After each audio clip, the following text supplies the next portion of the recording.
Por favor, tómate un tiempo para escuchar y analizar el siguiente contenido. Está dividido en secciones, escúchalo de la misma manera, por secciones, y quédate hasta el final. Te invitamos a que descubras cuál es realmente el propósito de tu presencia en este mundo. Tu vida fue hecha para trascender, tiene un propósito. Descúbrelo.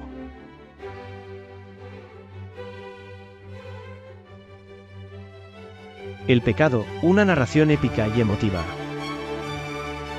El silencio antes de la caída. Antes del tiempo, cuando no había días ni noches, ni sol que iluminara la tierra, existía solo la luz de la gloria eterna. Dios, el Creador, era todo en todo. Sin principio ni fin, su voz era como un susurro de eternidad, y su voluntad llenaba los rincones infinitos de un universo aún no nacido. En lo más alto del cielo, había orden, belleza, armonía. Las huestes celestiales entonaban cánticos que hacían temblar las fibras del ser. Entre ellos, uno brillaba con un esplendor incomparable, Lucifer, el portador de la luz. Fue creado perfecto, con sabiduría, hermosura y propósito. Su corazón era melodía, su voz era llama. Pero en aquel que tenía todo, nació algo que no fue creado, el orgullo. En el misterio más oscuro, el mal se gestó por primera vez no en el cuerpo, sino en el pensamiento. Lucifer, al contemplarse a sí mismo, deseó más. No le bastó servir a Dios, quiso ser como Él. Y ese deseo fue el primer latido del pecado. En un instante, la eternidad se quebró. El primer pecado no fue un acto visible, sino una rebelión silenciosa, íntima, oculta en el corazón de una criatura perfecta. Fue la traición de la luz. Lucifer arrastró con él a una tercera parte de los ángeles. El cielo se tornó campo de batalla, y Dios, en su justicia, los arrojó del reino eterno. Así nació el pecado, no en la tierra, sino en los cielos. No en la carne, sino en el alma. Y aunque el cielo fue limpiado, la historia apenas comenzaba. El jardín y la prueba. La tierra fue creada con amor y exactitud. Cada amanecer era una caricia del Creador. Ríos de agua pura serpenteaban entre árboles que danzaban al compás del viento. Pájaros de todos los colores cantaban melodías nuevas cada mañana. Todo estaba en paz. Todo respondía a la voz de Dios. En medio de este paraíso, Dios formó al ser humano. No como a los animales, ni como a los astros, sino a su imagen. Del polvo modeló a Adán, y de su costado, con ternura y propósito, dio vida a Eva. Les dio aliento, les dio espíritu, les dio dignidad. No eran esclavos ni juguetes, eran hijos. El Creador caminaba con ellos al atardecer. El amor fluía sin interrupción. No conocían el miedo, ni la culpa, ni la muerte. Eran libres, pero no independientes. En el centro del jardín, Dios plantó dos árboles. Uno, el árbol de la vida. El otro, el árbol del conocimiento del bien y del mal. Aquel segundo era una frontera, un símbolo, una elección. Dios les advirtió, el día que del coman, ciertamente morirán. Entonces, la serpiente entró al Edén. Era astuta, más que todos los animales. Pero no hablaba por sí sola, era instrumento del rebelde caído, Lucifer, ahora llamado Satanás. No pudo destruir al Creador, pero podía intentar manchar lo que él amaba. Y así, por medio de la duda sembrada, con que Dios os ha dicho, comenzó la tragedia humana. Eva miró, deseó, tomó y comió. Adán también. No hubo gritos, no hubo truenos. Solo un crujir suave del fruto, y el universo se estremeció. La inocencia murió, la vergüenza nació. Se ocultaron de Dios entre los árboles, como si el amor pudiera ser evitado. El pecado había entrado en el mundo, no con una espada, sino con una mentira. Y con el pecado, entró la muerte. El eco del Edén y la maldición del pecado. El viento ya no sonaba igual en el Edén. El jardín, antes lleno de vida, se volvió testigo del primer quebranto. Dios descendió, como siempre, al encuentro, pero por primera vez, el hombre no corrió hacia él. ¿Dónde estás?, preguntó Dios, no porque no supiera, sino porque el amor siempre busca al extraviado. Adán emergió, tembloroso, cubierto con hojas tejidas por sus propias manos torpes. Eva bajaba la mirada, incapaz de sostener el peso de sus propios ojos. Habían roto el lazo.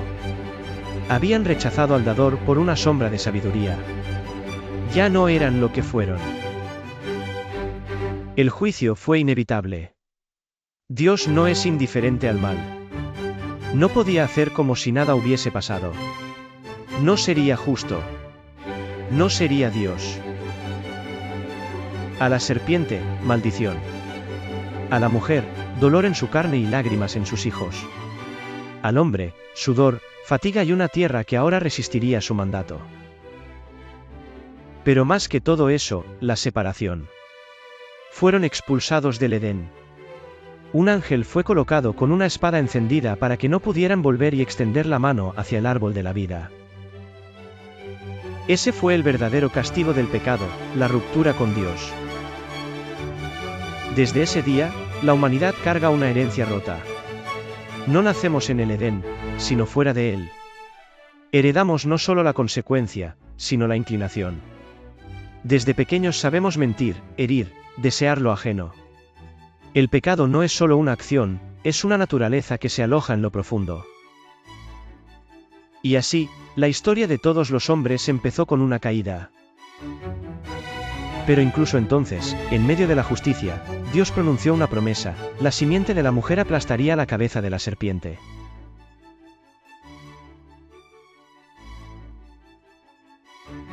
Una redención futura fue sembrada, en la misma tierra del exilio. El primer grito de sangre. Fuera del Edén, el mundo era duro. La tierra, antes dócil, ahora exigía sudor. Las espinas nacían junto al trigo. El sol quemaba, y el frío mordía. La creación entera parecía gemir con el peso de la caída. Adán y Eva, aunque desterrados, no fueron abandonados. Dios todavía hablaba. Todavía los miraba. Todavía los amaba. Tuvieron 2 hijos, Caín, el mayor, y Abel, el menor. Ambos ofrecían sacrificios a Dios. Pero no todos los sacrificios brotan del mismo corazón.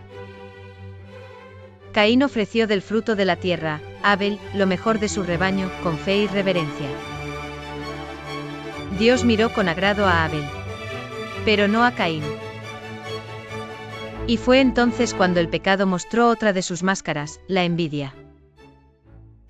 Dios advirtió a Caín: el pecado está a la puerta, acecha como fiera, pero tú debes dominarlo. Pero Caín eligió el abismo.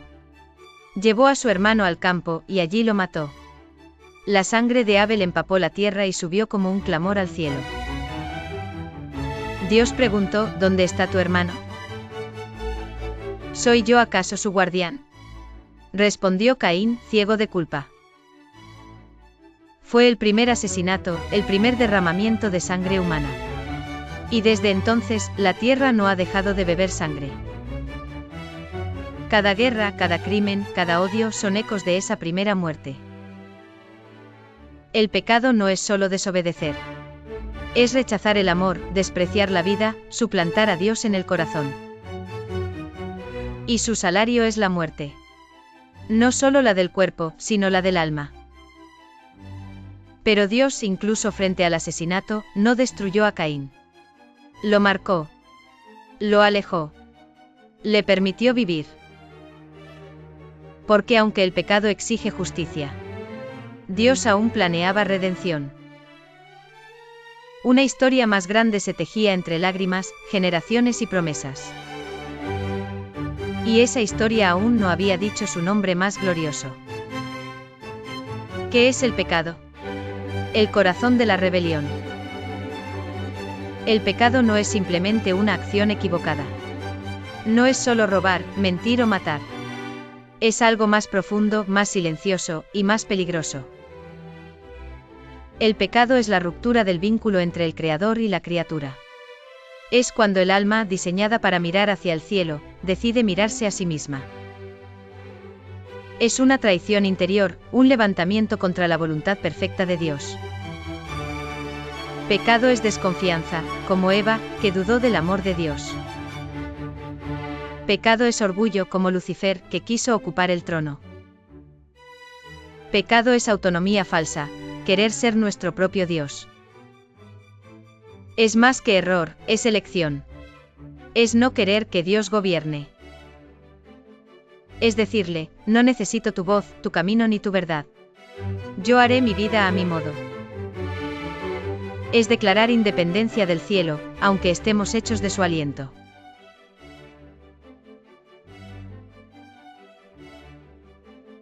Y el pecado tiene muchas formas. A veces se disfraza de justicia, cuando juzgamos con dureza a otros.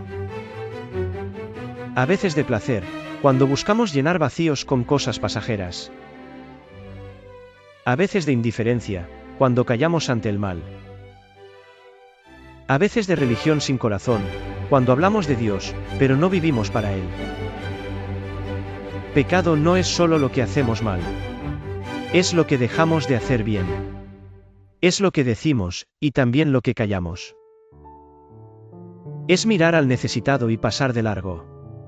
Es ignorar la voz del Espíritu cuando llama. Y sobre todo, el pecado es el rechazo de Cristo, el único camino de regreso al Padre. Por eso, no hay pecado pequeño. Porque todo pecado es, en última instancia, una herida directa al corazón de Dios. Es darle la espalda a quien nos dio todo.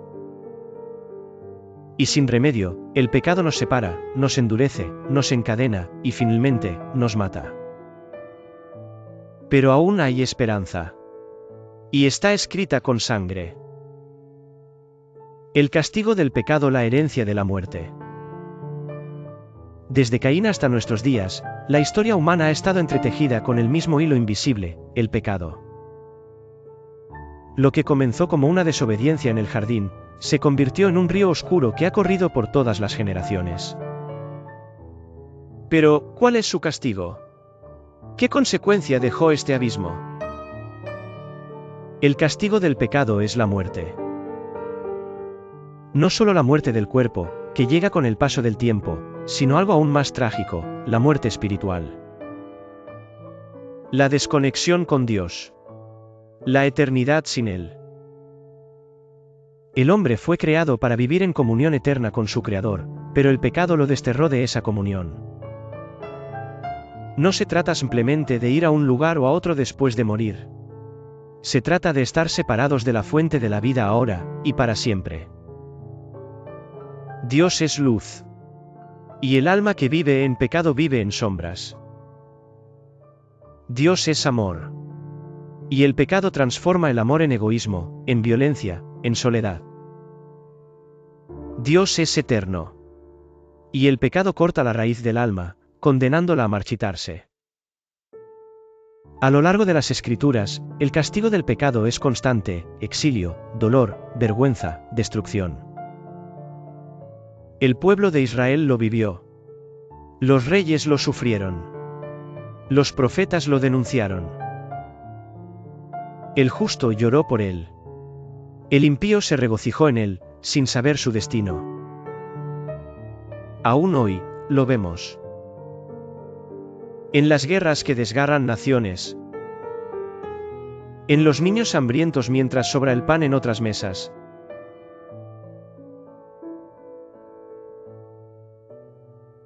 En las familias destruidas por el orgullo, en la ansiedad de los que tienen todo, menos paz, en los corazones que buscan sentido, y no lo encuentran.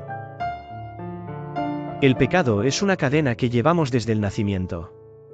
No la vemos, pero nos arrastra. No la escuchamos, pero nos susurra: tú decides, tú reinas, tú no necesitas a Dios. Pero esa cadena tiene nombre: muerte. Y solo una mano más fuerte puede romperla. ¿Cuándo y cómo pecamos? Pecamos mucho antes de darnos cuenta.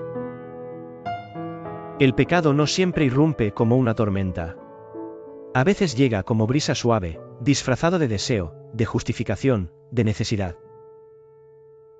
Pecamos cuando decidimos por nosotros lo que está bien o mal, sin consultar a Dios. Pecamos cuando sabemos hacer lo bueno, y no lo hacemos.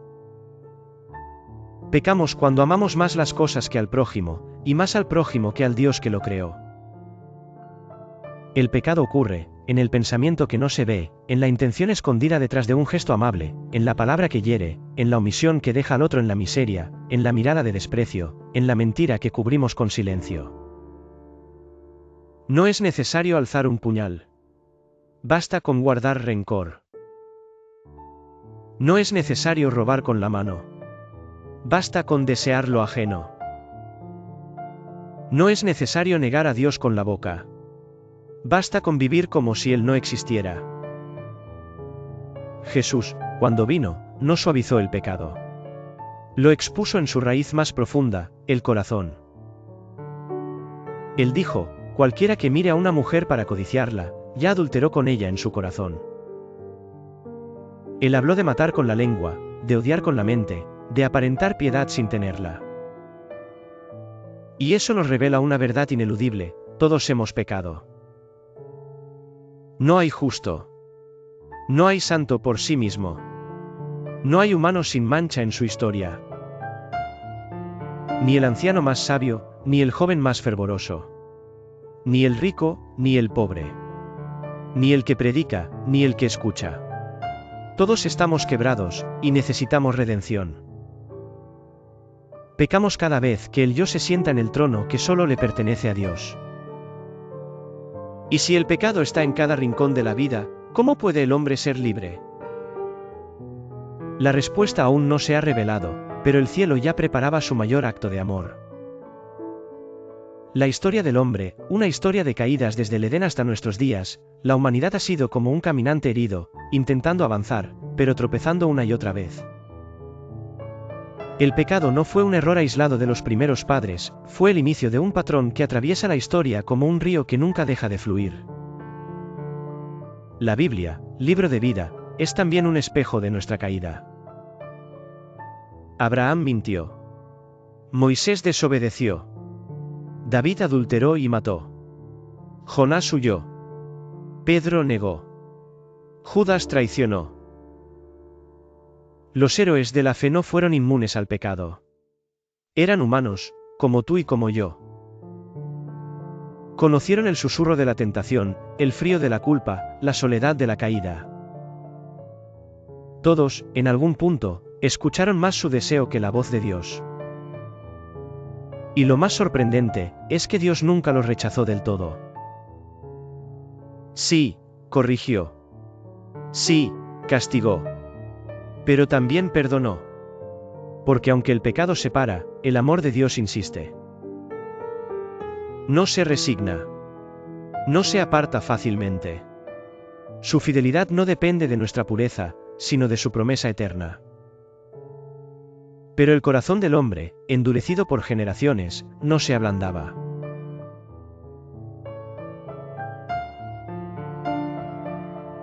El pecado seguía reinando, generación tras generación. No había ley que lo detuviera, ni rey que lo dominara. Aún los más justos caían. Aún los más sabios erraban. La humanidad entera estaba atrapada, caminando en círculos dentro de una prisión invisible. Y entonces, llegó el tiempo. En el cielo se escuchó un silencio profundo. Algo más grande que la creación se gestaba. Dios no enviaría más profetas. No enviaría más señales. Esta vez enviaría a su Hijo. No un ángel. No una voz. No una visión. Dios mismo vendría. Y no lo haría como guerrero, ni como emperador, ni como trueno que destruye. Vendría como niño. Como carne. Como uno de nosotros. Jesús, el Hijo Eterno, se despojó de su gloria. Entró en la historia. Caminó entre los pecadores, sin ser uno de ellos. Vio la injusticia, pero no la justificó. Vio el dolor, pero no lo ignoró. Vio el pecado, y en lugar de condenar, lloró. Jesús no vino a señalar con el dedo, sino a extender la mano. No vino a imponer la ley, sino a cumplirla. No vino a evitarnos la cruz, sino a tomarla él. Cada paso de Jesús fue una confrontación al pecado. Cuando sanaba, derrotaba al pecado que enferma. Cuando perdonaba, vencía al pecado que acusa. Cuando enseñaba, corregía al pecado que confunde. Y aún así, el mundo no lo recibió. Los religiosos lo rechazaron. Los poderosos lo temieron. Los suyos lo entregaron. Y así el Cordero sin mancha caminó hacia el altar más sangriento de todos los tiempos. No como víctima, sino como ofrenda. No como condenado, sino como salvador. Porque el pecado necesitaba un precio. Y el amor decidió pagarlo. El peso del pecado sobre el inocente fue una noche sin luna, cuando el Salvador descendió al huerto de Getsemaní. El mismo lugar donde Adán había caído por comer, ahora sería testigo de quien vencería al no ceder. Jesús cayó de rodillas. El sudor se volvió sangre. Su alma se quebraba. No por miedo al látigo. No por temor al clavo. Sino porque sabía que llevaría el pecado del mundo sobre su espalda santa. En la cruz, el inocente se hizo culpable. El santo cargó lo impuro. El justo se vistió de injusticia. Cada mentira. Cada asesinato. Cada abuso. Cada traición. Cada blasfemia. Cada acto de indiferencia. Todo fue puesto sobre él. Y no solo los pecados evidentes. También los secretos. También los que nadie confiesa. También los que pesan desde la infancia. Los tuyos. Los míos. Y en ese madero clavado entre el cielo y la tierra, Jesús gritó, Dios mío, ¿por qué me has abandonado? Era el eco inverso del Edén. Adán se escondió de Dios. Ahora, Dios se apartaba del Hijo. No porque Jesús hubiera pecado, sino porque el pecado fue contado como suyo. Y el Padre, justo y santo, no podía mirar el mal sin juzgarlo. El cielo se oscureció. La tierra tembló. El velo del templo se rasgó. Y cuando todo estuvo hecho, Jesús declaró con su último aliento, consumado es. No dijo estoy vencido. Dijo está pagado. Dijo la deuda está saldada. Y así, donde el pecado había reinado desde el Edén, la gracia se levantó como un amanecer sobre la tumba.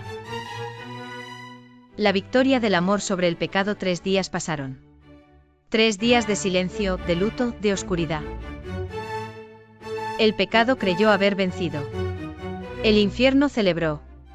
Satanás creyó haber anulado el plan eterno de Dios. Pero no sabían que la muerte había mordido algo que no podía digerir, la vida misma. Al tercer día, el sepulcro tembló. La piedra fue removida, no por manos humanas, sino por la autoridad del cielo. Y Jesús, el crucificado, resucitó. No como un espíritu, no como un mito, sino con cuerpo glorificado. Con las marcas del sacrificio aún visibles, pero ya sin dolor. El Cordero inmolado estaba de pie. Vivo. Rey. Y con su resurrección, el poder del pecado fue quebrado. El castigo que caía sobre todos, fue absorbido. La separación eterna, fue reparada. La herida antigua, fue sanada desde la raíz. Jesús no solo pagó por nuestros pecados. Triunfó sobre ellos. Y nos abrió un camino de regreso al Padre.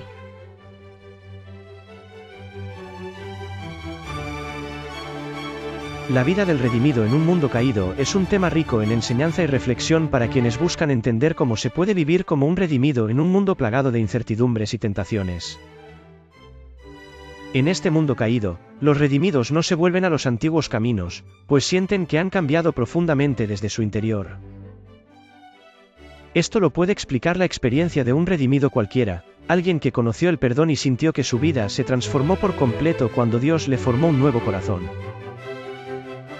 Es a partir de ese momento que los redimidos en este mundo se dan cuenta de que ya no son esclavos, ni están bajo condena, ahora son hijos. Y donde antes había culpa, ahora hay identidad.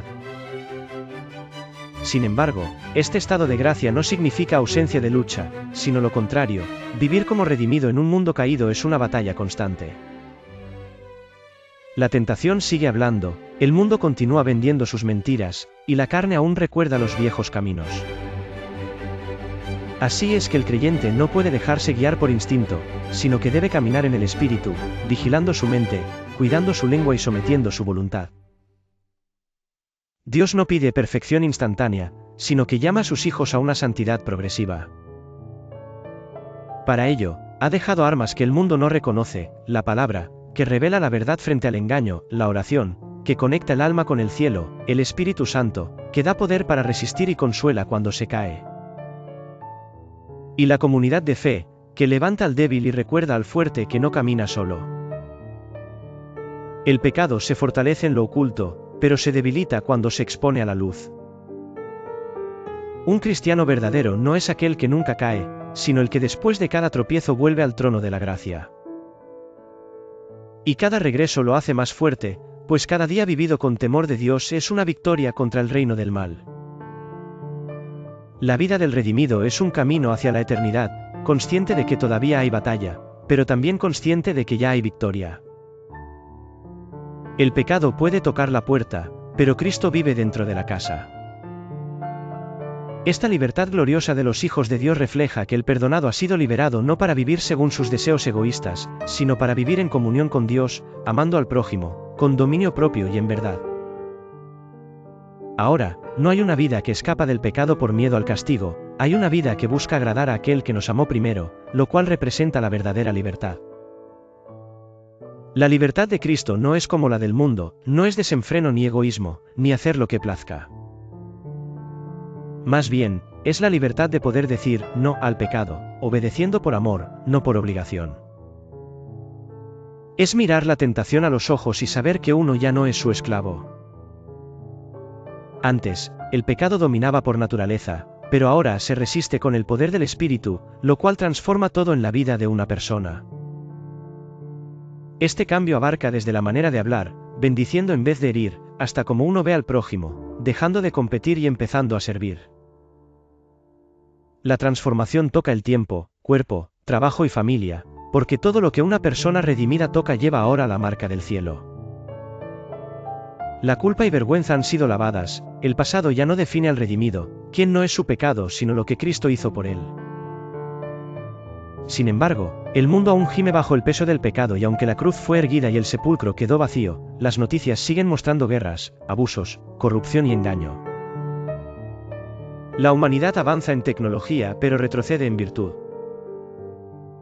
Aún así, algunos que viven sin esperanza, otros que escuchan pero desprecian, algunos que creen pero se enfrían, y unos pocos que arden con la llama del Espíritu. El pecado no se entrega fácilmente, el enemigo ronda como león buscando a quien devorar, y el corazón humano si no se entrega a Dios cada día vuelve a las cadenas que una vez ataron. Por eso, la victoria sobre el pecado no es un solo evento, sino una vida rendida. No podemos caminar solos ni confiarnos en nuestra fuerza, viviendo desconectados del cielo, porque vencer el pecado requiere dependencia total de Dios, no fuerza. El secreto no está en intentar más fuerte, sino en permanecer más cerca.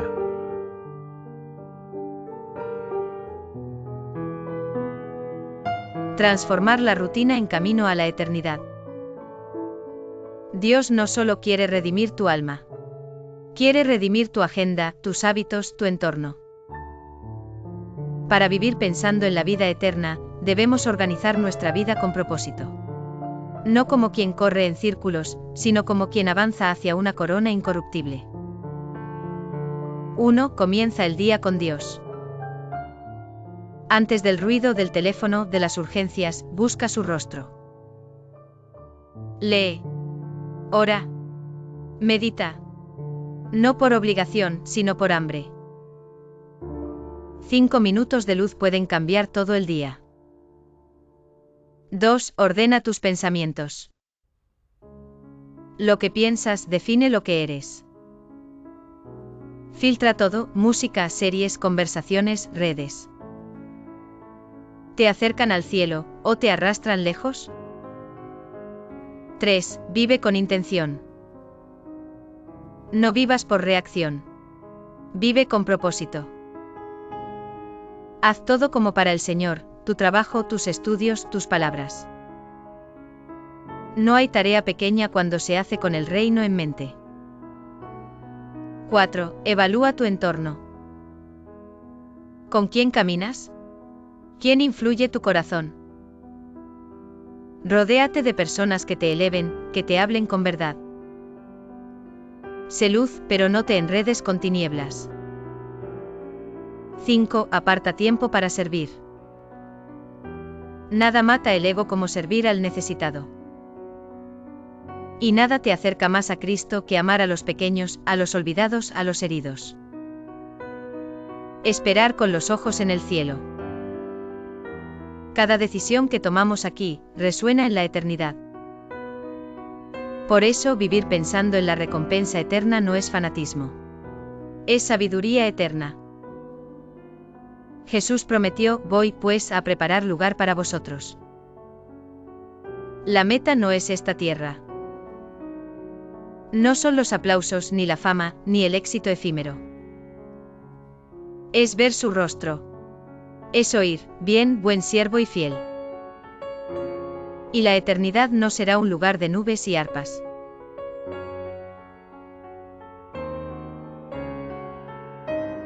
Oración final, clamor del alma que desea renacer. Señor mío y Dios mío, ya no quiero huir, ya no quiero esconderme, ya no quiero seguir caminando con cadenas disfrazadas de libertad. Hoy reconozco que el pecado no es solo una mancha en mi historia, sino una grieta en mi alma. Una grieta que solo tú puedes cerrar. Perdóname, Padre. Perdóname por cada vez que elegí la sombra sabiendo que eras luz. Por cada pensamiento sucio, por cada palabra que hirió, por cada silencio que fue cobardía, por cada paso lejos de ti. Ya no quiero justificarme. Ya no quiero fingir estar bien. Quiero ser libre. Quiero ser santo. Quiero ser tuyo. Jesús, gracias por no huir del madero. Gracias por cargar lo que era mío. Gracias por llorar mis lágrimas, por sangrar por mis culpas, y por vencer mi muerte. Lávame con tu sangre. Rómpeme si es necesario. Hazme de nuevo. Que tu espíritu me guíe cada mañana, me alerte cuando tropiece, me sostenga cuando caiga, y me eleve cuando ya no tenga fuerzas. Quiero vivir con los ojos en la eternidad, con el corazón rendido, y con las manos puras para servir. No me dejes conformarme. No me permitas dormirme. Despiértame, sacúdeme, y moldéame según tu propósito eterno. Porque ya no vivo para mí, vivo para aquel que me amó cuando yo era polvo y rebelión. Y en el nombre glorioso de Jesús, el que venció el pecado, la muerte y el infierno, declaro hoy que soy libre. No por mérito. No por fuerza. Sino por gracia. Amén. Amén. Y amén.